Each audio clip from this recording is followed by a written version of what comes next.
இன்றைக்கி நம்ம ஒரு சூப்பரான வேலையை பற்றின தகவல் தான் வந்து பார்க்க போகிறோம். அதாவது மத்திய எல்லை சாலைகள் அமைப்பு இருக்க பாருங்கள், அங்கேருந்து உங்களுக்கான வேலையை இப்போ தெரிவிச்சிருக்காங்க. இப்போ அந்த வேலைக்கு யார் யாரெல்லாம் அப்ளை பண்ணலாம், இது தேவையான எலிஜிபிலிட்டி என்ன, இதை பற்றின மொத்த இன்ஃபர்மேஷன் தான் இந்த வீடியோ வந்து பார்க்க போகிறோம். இந்த வீடியோ ஸ்கிப் பண்ணாமல் ஃபுல்லாக பாருங்கள். அது மட்டும் அல்ல, இந்த வீடியோ நிறைய பேருக்கு ஷேர் பண்ணுங்கள். ஓகே, அதாவது பார்டர் ரோடு ஆர்கனைசேஷன் இருக்க பாருங்கள், மத்திய அரசு அங்கேருந்து வேலையை இப்போ தெரிவிச்சிருக்காங்க. மொத்தமாக 466 வேக்கன்சி கொடுத்துருக்காங்க. எந்தமான பதவியெலாம் அறிவிச்சிருக்காங்கன்னா, டிராஃப்ட்ஸ்மேன் கேட்டிருக்காங்க, சூப்பர்வைசர் கேட்டிருக்காங்க, turner mechanic, driver mechanical transport கேட்டிருக்காங்க, டிரைவர் ரோடு ரோலர் வந்து கேட்டிருக்காங்க, ஆப்ரேட்டர் எக்ஸவேட்டிங் மிஷினரி கேட்டிருக்காங்க.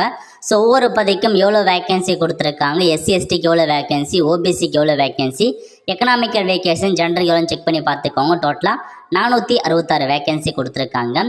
இந்த வேலைக்கு நீங்கள் 16 நவம்பர் 2026 24 30 டிசம்பர் 2024 வரைக்கும் அப்ளை பண்ணலாம் அப்படின்றத சொல்லியிருக்காங்க.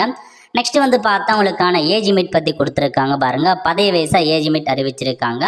அதாவது சீரியல் நம்பர் 1 2 அப்புறம் 4 7 இந்த 4 பதவிகளுக்கு 18 வயசுலேருந்து 27 வயசுக்குள்ளே இருக்கவங்க அப்ளை பண்ணிக்கோங்க. சீரியல் நம்பர் 3 அந்த பதவிக்கு மட்டும் 18 வயசுலேருந்து 25 வயசுக்குள்ளே இருக்கவங்க அப்ளை பண்ணலாம்.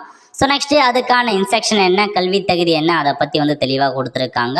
ஸோ செக் பண்ணி பார்த்துட்டு அப்ளை பண்ணுறவங்க அப்ளை வந்து பண்ண பாருங்கள். ஸோ நல்ல ஒரு ஜாப் ஆப்பர்ச்சுனிட்டி. ஸோ மிஸ் பண்ணாமல் அப்ளை பண்ணிக்கோங்க. அப்ளை பண்ணுறதுக்கான அப்ளிகேஷன் ஃபார்மும் தெளிவாக கொடுத்துருக்காங்க, ஆன்லைன் கிடையாது.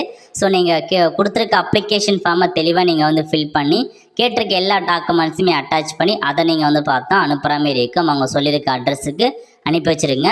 ஸோ இதுதான் உங்களுக்கான இன்ஃபர்மேஷன். ஸோ சம்மந்தப்பட்டதில் வந்து பார்த்தா அந்த பிடெக்லாம் முடிச்சிருக்கீங்க அப்படின்னா நீங்கள் அப்ளை பண்ணிக்கலாம் அப்படின்றத தெளிவாக கொடுத்துருக்காங்க. ஸோ இதுதாங்க உங்களுக்கான ஒரு நல்ல ஜாப் ஆப்பர்ச்சுனிட்டி. ஸோ மிஸ் பண்ணாமல் அப்ளை பண்ண பாருங்கள். ஸோ கல்வி தகுதி என்ன, அப்ளிகேஷன் ஃபீஸை பொறுத்த வரைக்கும் நீங்கள் சலான் எஸ்பிஐ கலர் வெப்சைட்டில் போய்ட்டு பேமெண்ட் பண்ணுற மாரி இருக்கும். General candidate, economical weaker section, ex serviceman, OBC 50 ரூபாய் நீங்கள் பேமெண்ட் பண்ணுற மாரி இருக்கும். இந்த ஆன்லைன் எஸ்பிஐ வெப்சைட்டில் போய் நீங்கள் பேமெண்ட் பண்ணி அதுக்கான சலான் காப்பி அனுப்பி வச்சுருக்கோங்க. அவுட் ஆஃப்லைனா நீங்கள் இங்கிலீஷ் மட்டும் இந்தியில் தான் உங்களுக்கான அப்ளிகேஷன் ஃபார்ம் ஃபில் பண்ணுற மாதிரி இருக்கும். தமிழில் ஃபில் பண்ணக்கூடாது. அனுப்ப வேண்டிய முகவரியும் கொடுத்துருக்காங்க. ஸோ செக் பண்ணி பார்த்துட்டு இந்த ஜாப்க்கு அப்ளை பண்ணுறவங்க போஸ்ட் மூலமாக அவங்க அனுப்பி வச்சுருங்க. எக்ஸாம் எப்படி இருக்க போது, செலெக்ஷன் ப்ராசஸ் பொறுத்த வரைக்கும் எக்ஸாமினேஷன் வைக்கிறாங்க, அதை பற்றிலாம் கொடுத்துருக்காங்க.